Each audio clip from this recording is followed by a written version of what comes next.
Selamat siang, saya Dr. Lina. Hari ini saya akan membawakan materi perkuliahan tentang sistem endokrin. Tujuan perkuliahan ini adalah untuk mempelajari sistem endokrin. Adapun fungsi-fungsi daripada sistem endokrin ini adalah, yang pertama adalah sistem reproduksi, yang kedua pertumbuhan dan perkembangan, yang ketiga respon terhadap stres, yang keempat adalah pemeliharaan air, elektrolit, dan keseimbangan dan nutrisi. Yang kelima adalah pengaturan metabolisme dan energi sel. Organ dari sistem endokrin. Yang pertama, kelenjar hipofise, hipotalamus, neuroendokrin. Yang ketiga, kelenjar pineal. Kalian boleh lihat di samping ada gambarnya. Yang keempat adalah kelenjar tiroid. Yang kelima, kelenjar paratiroid. Yang keenam, kelenjar timus. Yang ketujuh, kelenjar adrenal. Yang kedelapan, pankreas. Pankreas juga memiliki sistem eksokrin. Yang kesembilan, gonad, testis atau ovarium, juga memiliki fungsi eksokrin. Adapun topik hari ini adalah hormon. Hormon yang perlu kita ketahui adalah jenisnya, metode aksi sel target, dan kontrol. Kelenjar spesifik hormon lainnya dan gangguan pituitary. Tiroid, paratiroid, adrenal, pankreas, timus, gonad, testis, dan ovarium. Hormon. Hormon itu terdiri dari bahan kimia yang disekresikan oleh kelenjar endokrin ke dalam darah melalui cairan interstisial. Mengatur fungsi metabolisme sel lain disebut sel target. Dibawa ke semua sel, tetapi spesifik untuk sel yang memiliki respon untuk hormon. Spesifisitas respon tubuh terhadap hormon tergantung pada beberapa banyak sel yang memiliki reseptor. Sangat spesifik jika beberapa sel merespon. Misalnya ACTH. Tindakan difus jika banyak yang merespon, misalnya tiroksin. Jenis-jenis bahan kimia hormon berbasis asam amino. Asam amino peptida, pendek atau panjang proteinnya, misalnya insulin, hormon pertumbuhan prolaktin. Yang bersifat steroid, yaitu turunan lemak dari kolesterol, misalnya hormon dari gonad, testosteron, estrogen. Misalnya hormon dari korteks adrenal, hormon adrenokortikal. Eicosanoid, hormon yang bekerja secara lokal dan diekspresikan secara lokal oleh semua membran sel, misalnya prostaglandin yang meningkatkan tekanan darah dan kontribusi terhadap kontraksi uterus. Jenis perubahan dalam sel target. Perubahan permeabilitas membran plasma, yaitu pembukaan saluran protein dapat mengubah potensi membran. Aktivasi gen untuk meningkatkan sintesis protein termasuk enzim. Aktivasi atau penonaktifan enzim sudah ada, sekresi produk seluler, stimulasi pembelahan sel mitosis. Maksudnya di sini adalah jenis perubahan dalam sel target. Mekanisme aksi. Aksi dalam sel target tergantung pada reseptor. Reseptor yang mungkin, misalnya di dalam membran plasma, ada juga yang mekanismenya messenger kedua, sebagai messenger kedua, ya digunakan oleh sebagian besar hormon berbasis asam amino yang larut dalam air, interseluler, dalam sitoplasma atau nukleus. Aktivasi gen langsung digunakan oleh steroid dan hormon tiroid larut dalam lemak. Mekanisme aksi steroid. Mengikat reseptor interseluler, hormon berdifus melalui membran plasma menuju nukleus, di mana ia berkaitan dengan reseptor interseluler untuk membentuk kompleks hormon reseptor. Kompleks hormon reseptor berinteraksi dengan kromatin DNA untuk mempengaruhi aktivitas gen, menghidupkan atau mematikan gen, untuk sintesa mRNA dan sintesa protein. Seterusnya, mekanisme tindakan hormon tiroid. Tindakan ini mirip dengan mekanisme hormon steroid. Dia berdifusi melintasi membran plasma, berdifusi menjadi nukleus, di mana ia berinteraksi dengan reseptor interseluler untuk mengaktifkan gen protein atau enzim yang terlibat dalam respirasi sel, glikolisis.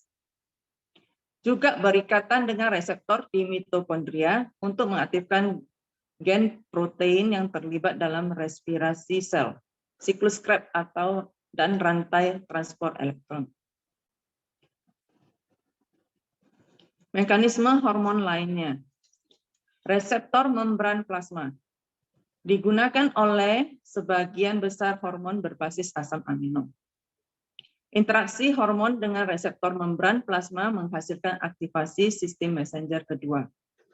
Maksudnya di sini AMP siklik atau PIP kalsium. Aktivasi messenger kedua memiliki efek kaskad yang mengakibatkan aktivasi enzim atau perubahan permeabilitas membran atau sekresi. Mekanisme reseptor membran. Persinyalan AMP siklik. Interaksi hormon dengan reseptor. Mengaktifkan protein G, memotong fosfat dari GTP eksitasi.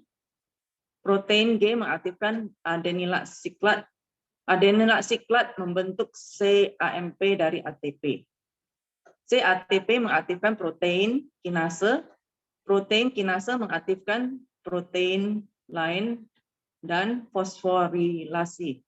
CAMP terdegradasi oleh enzim. Protein G yang sedikit berbeda menonaktifkan adenilat siklase terkait dengan reseptor hormon yang berbeda. Mekanisme ini dapat dilihat di dalam buku. Ada gambarnya. Mekanisme reseptor membran, persinyalan PIP kalsium. Interaksi hormon dengan reseptor, mengaktifkan enzim fosfolipase yang terikat membran. Fosfolipase memecahkan PIP2,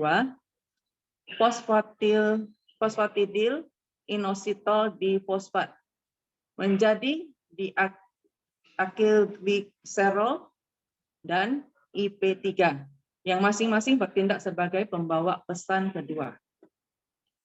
Diasilgliserol mengaktifkan protein kinase, kemudian IP3 inositol trifosfat menyebabkan pelepasan kalsium ke dalam sitoplasma dari retikulum endoplasma atau area penyimpanan lainnya. Kalsium bertindak sebagai messenger ketiga.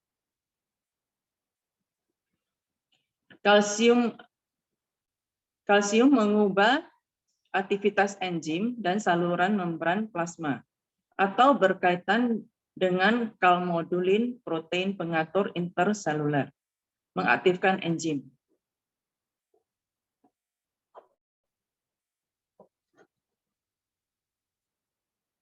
Faktor-faktor yang mempengaruhi aktivitas sel target. Yang pertama yaitu kadar hormon dalam darah, yang tergantung pada tingkat pelepasan hormon, tingkat penonaktifan berdasarkan sel target atau HT, afinitas hormon untuk reseptor. Afinitas yang lebih besar berarti asosiasi yang lebih besar, efek yang lebih besar, jumlah reseptor yang tersedia. Faktor-faktor yang mempengaruhi aktivitas sel target. Jumlah reseptor tersedia. Upregulation. Peningkatan kadar hormon spesifik dalam darah. Biasanya hadir pada level yang rendah menyebabkan sel membuat lebih banyak reseptor. Down regulation, pemaparan berkepanjangan terhadap hormon spesifik tingkat tinggi. Sel menghilangkan beberapa reseptor, kembali ke tingkat respon normal. Regulasi silang, pengaruh satu hormon pada jumlah reseptor untuk hormon lain. Misalnya, progesteron menyebabkan uterus membuat lebih sedikit reseptor estrogen. Estrogen menyebabkan uterus membuat lebih banyak reseptor progesteron. Penghapusan hormon. Hormon mungkin terdegradasi oleh enzim spesifik dalam sel target. Dihapus dari darah oleh ginjal, diekskresikan dalam urin. Terdegradasi oleh hati, diekskresi dalam urin dan feses. Half-life untuk setengah hormon dihilangkan dari sepersekian menit hingga 30 menit.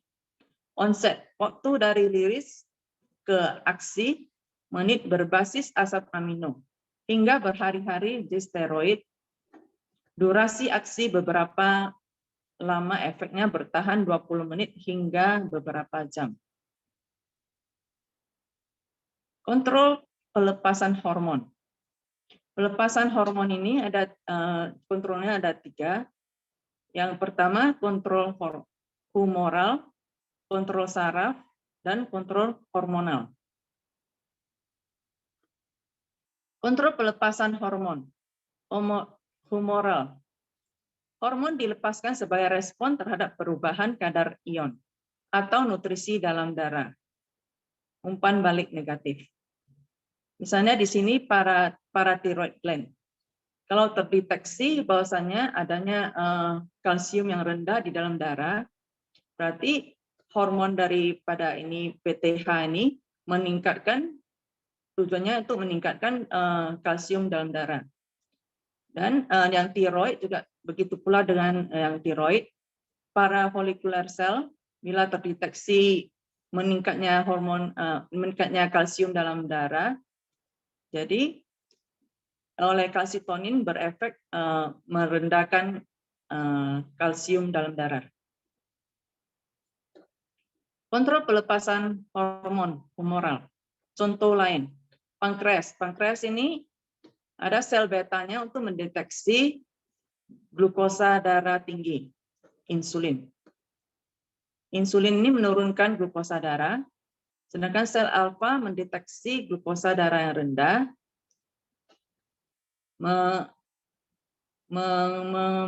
memaksa ini glukagon untuk meningkatkan glukosa darah.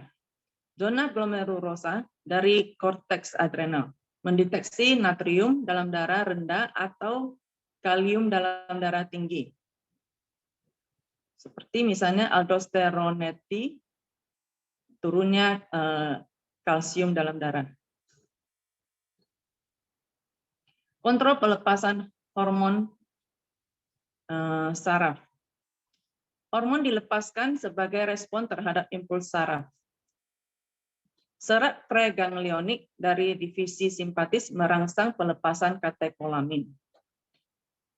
Katekolamin maksudnya di sini epinefrin atau norepinefrin dari medula adrenal. Dan impuls yang dihasilkan dari hipotalamus dalam pelepasan oksitosin dan ADH dari posterior.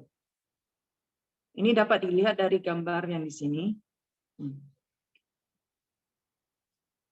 Kontrol pelepasan hormonal. Hormonal yang diproduksi oleh satu kelenjar atau hipotalamus mempengaruhi sekresi hormon oleh kelenjar endokrin lain.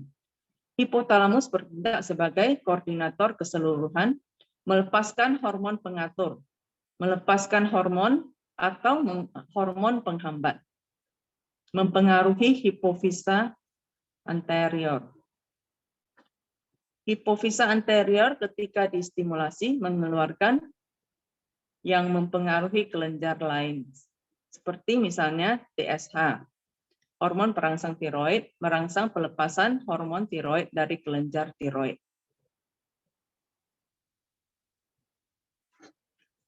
Kontrol hormon, peran hipotalamus, melepaskan hormon dari hipotalamus, merangsang sekresi dari hipofisis anterior. Hormon penghambat dari hipofisis menghambat sekresi oleh hipofisis anterior. Impuls dari hipotalamus menyebabkan pelepasan hormon dari hipofisis posterior. Seperti yang terlihat dalam gambar di sini. Kontrol hormon lain-lain. Sistem saraf dapat mengesampingkan kontrol endokrin yang normal, misalnya dalam respon fight or flight. Impuls simpatis menghasilkan pelepasan epinefrin, norepinefrin dari medula adrenal. Meningkatkan kadar glukosa darah untuk mempertahankan pasokan bahan bakar selama stres atau aktivitas. Mengesampingkan insulin pada kadar glukosa darah. Terima kasih. Terima kasih. Sebelumnya saya mau bertanya, apakah ada pertanyaan dan ada yang kurang dimengerti? Nah, silakan Izin, Dok. dipertanyakan. Terima kasih. Permisi, Dok, izin. Saya ingin bertanya, Dok, mengenai apa fungsi dari hipotalamus. Bisa nggak dokter untuk menjelaskan kembali? Terima kasih, Dok, sebelumnya. Menurut saya fungsi hipotalamus itu untuk sebagai pengaturan dalam pelepasan hormon, ya kan? Pelepasan hormon maksudnya mau memperlambat atau mempengaruhi hipofisis anteriornya itu. Misalnya dalam darah itu hormonnya itu berkurang atau kayak mana. Jadi ini hipofisis anteriornya ini mengeluarkan zat untuk mempengaruhi sistem supaya sistem ini stabil.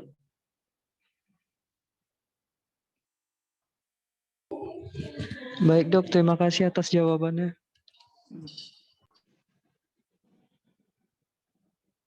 Ada lagi pertanyaan?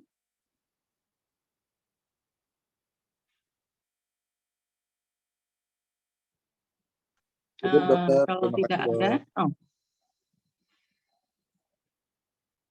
kalau tidak ada, sampai jumpa di pertemuan berikutnya. Terima kasih. Terima kasih, Dok. Terima kasih, Dok. Terima kasih.